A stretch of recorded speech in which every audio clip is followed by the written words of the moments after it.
where does the idea start for you as far as a project or anything?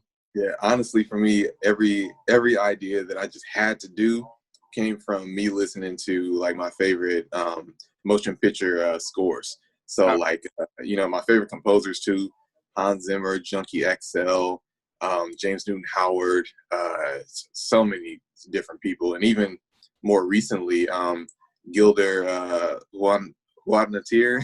I forgot how to say her name. It's like it's a very difficult name to say, but she her composition on Joker, directed by Todd Phillips. I get so many different memories that come back to me when I'm listening to those things and I'm working.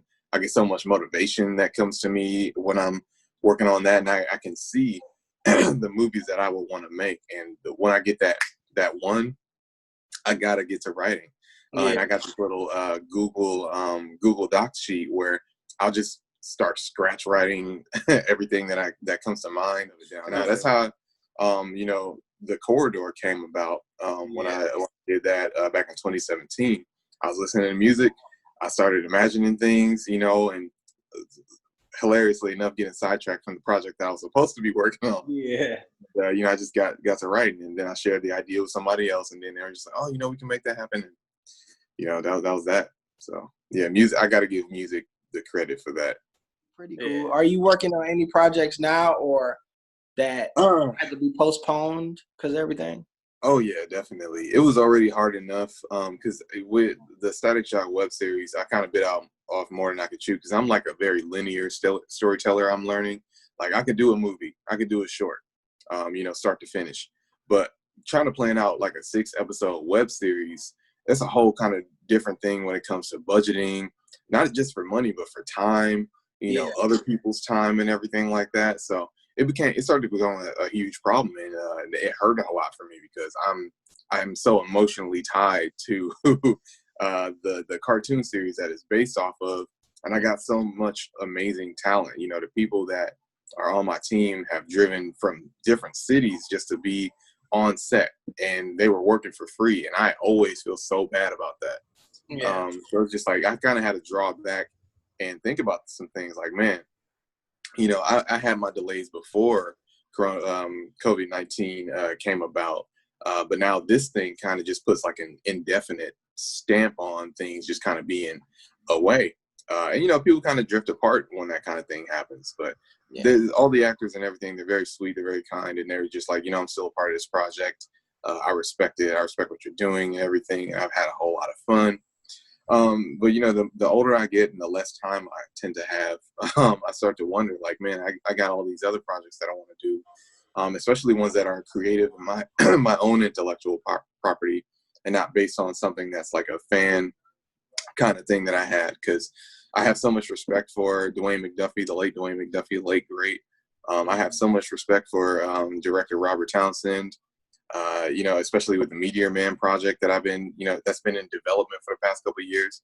But I've got like 15 other like scripts that are, just cooking on that little Google Docs sheet that, have been just screaming for me to get to. And it's just like, man, everything out of this pandemic has caused me to be super reflective and introspective. It's just like, do I let go of these projects that have taken years to develop and not really ever have gotten off the ground and just move to something else?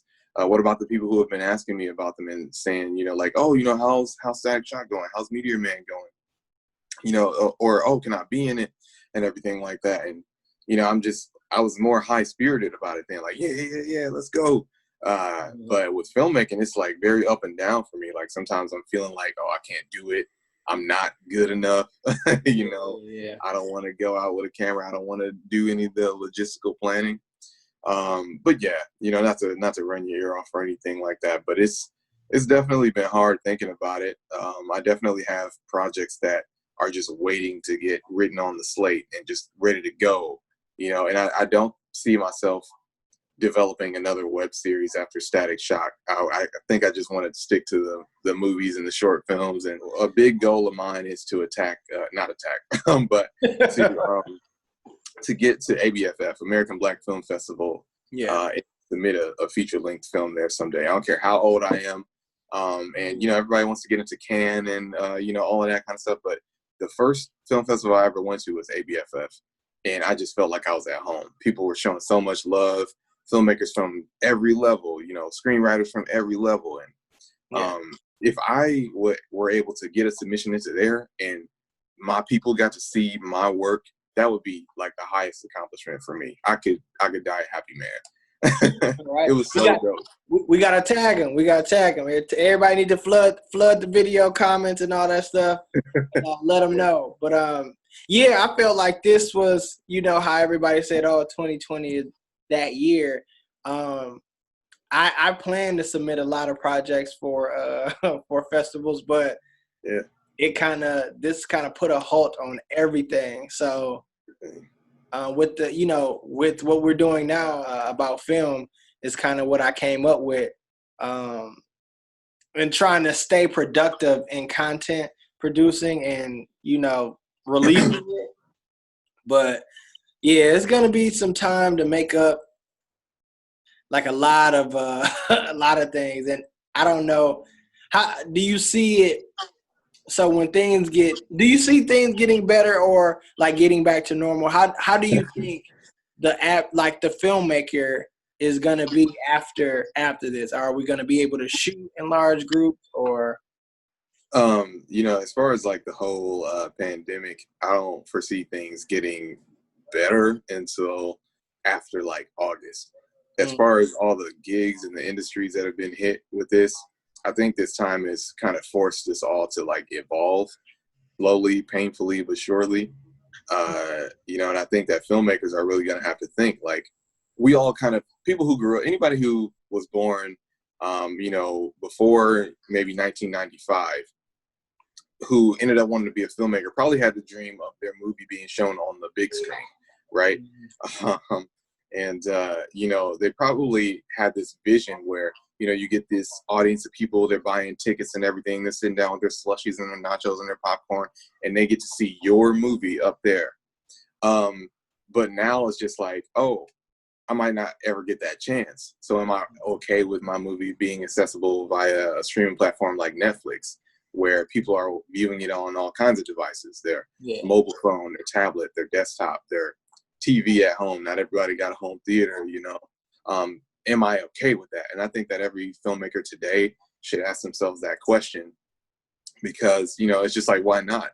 You know, what if theaters die? I don't want that to happen because I love theaters. It's like my second home.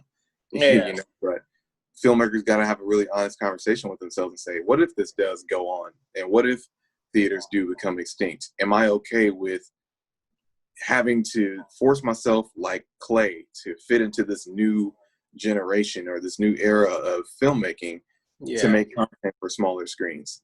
And that's my take on it. Right.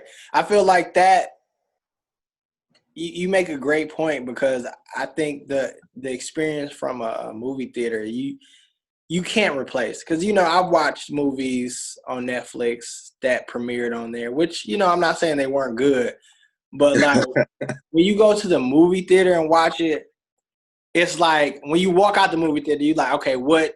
Especially when it's a good movie, you think it's euphoria. Yeah, and it sits with you for a while. Versus on your regular TV, it's like, oh, that was crazy. I wonder why. They'll even let you watch the credits. Yeah, you don't. 5 seconds. All right, so yeah, I think they, you know, I'm trying to be, I guess, behind the train of saving theaters or